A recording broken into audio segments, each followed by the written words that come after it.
John, please, one question for Russian MMA fans. Islam Makhachev versus Garry. What do you think about this fight? Oh, I'm going with Islam because he has a wrestling background, and it's hard to beat wrestlers. So Islam, he may just be one of the greatest fighters in the world right now. It's me and maybe him. So I encourage him to keep going.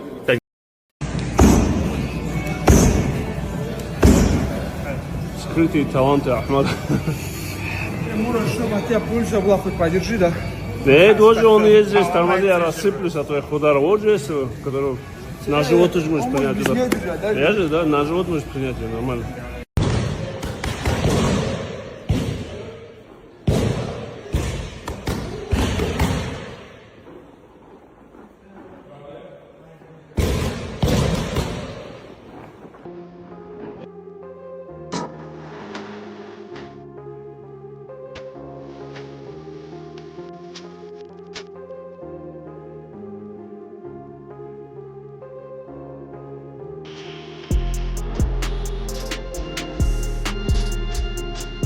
Jon Jones doesn't share his throne with anyone. That's been true for over a decade. Through every GOAT debate, every retirement tease, every comparison anyone's ever tried to make. So when he sat down for an interview in Moscow and put one single fighter in the same breath as himself, the entire MMA world took notice. I'm going with Islam because he has a wrestling background, and it's very hard to beat wrestlers, Jones told Red Corner MMA, discussing Islam Makhachev's upcoming welterweight title defense against Ian Machado Garry at UFC 330 on August 15th.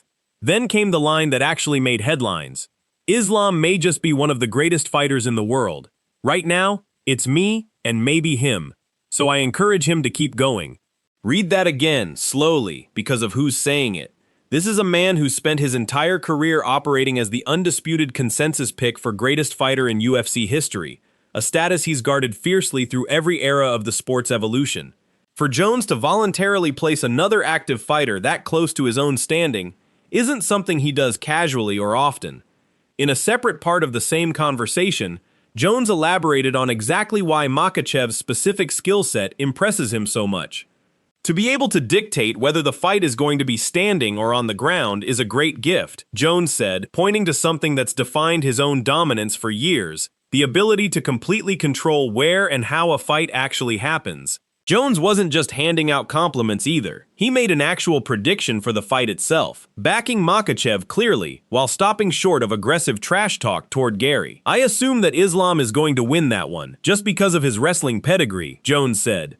Another guy with a strong team behind him and a strong faith. I'm not rooting for anyone in that fight, because I don't know either one of those guys on a personal level, but I'm assuming that Islam is gonna win.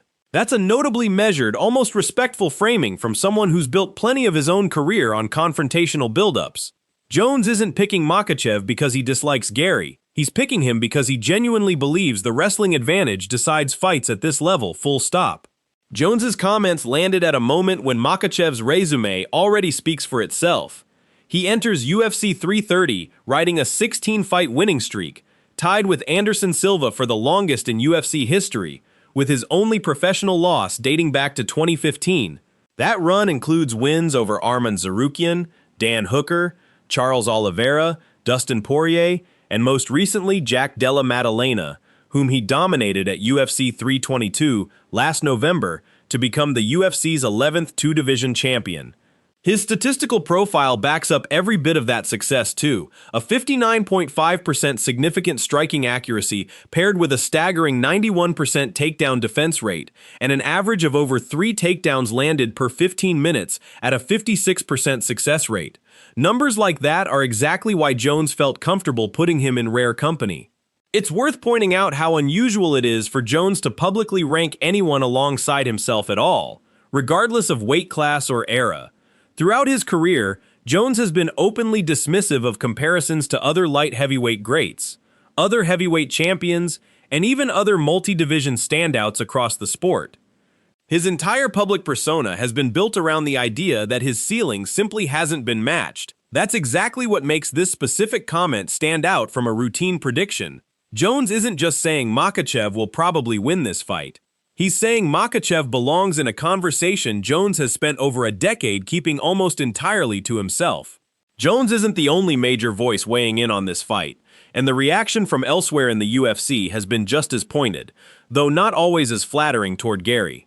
Daniel Cormier has been especially vocal, and his commentary has centered less on picking a winner and more on questioning Garry's entire approach heading into the biggest fight of his career. Garry has publicly stated his ideal outcome isn't a quick finish at all. My ideal scenario, I want a fourth-round finish, Garry said. I don't want any early knockout. His reasoning is that a late, dominant finish would prove he genuinely outclassed Makhachev across multiple rounds, rather than winning via a fluke or a lucky sequence that skeptics could dismiss afterward. Cormier thinks that mindset could badly backfire. Speaking on his own YouTube channel, he didn't hold back. Sometimes a person is misguided in their thoughts, and when they're misguided in their thoughts, they set themselves up for a very, very bad night or a bad result, Cormier said. I'm not saying Ian Garry cannot beat Islam Makhachev. What I'm saying is, you've got to take that as it comes. You can't try to say, I want to beat the #1 pound-for-pound fighter in the world in a certain round because I don't want it to be a fluke. Cormier's core argument is simple and rooted in decades of championship-level experience.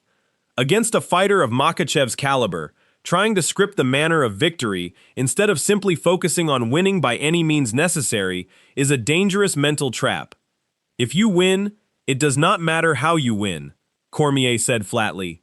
That criticism matters because of who Garry is actually facing. Makhachev's entire game is built around chain wrestling and suffocating top control, exactly the kind of style that punishes opponents for trying to force specific exchanges instead of simply surviving and adapting round by round. Cormier's warning wasn't a prediction against Garry winning outright. It was a specific concern that Garry's public commitment to a particular kind of finish could box him into bad decision-making if the fight doesn't unfold the way he's scripted it in his head. Garry, for his part, has embraced the underdog role and the pressure that comes with it. Currently the #1 ranked welterweight contender, he enters this fight off consecutive wins over Carlos Prates and former champion Belal Muhammad, a genuinely strong recent stretch that earned him this title opportunity in the first place.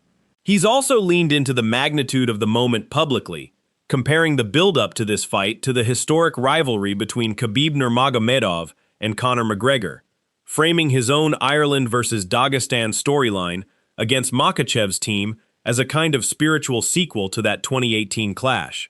Makhachev, notably, laughed off that comparison entirely when asked about it directly, suggesting he doesn't view this build-up with anywhere near that level of animosity. The betting markets, for what it's worth, line up closely with both Jones's and Cormier's overall read on this matchup. Makhachev currently sits as a heavy favorite in the range of -350, with Garry priced as a significant underdog around +285. That gap reflects the same core logic Jones laid out in his own comments, that wrestling-based control at the championship level remains one of the hardest tools in the sport to consistently overcome, regardless of how much size, range, or confidence an opponent brings into the cage. Still, none of this makes Garry a non-factor heading into Philadelphia. His height and range genuinely represent something Makhachev's camp, including coach Khabib Nurmagomedov himself, has openly acknowledged as a unique stylistic challenge unlike anything Makhachev has faced in his UFC run.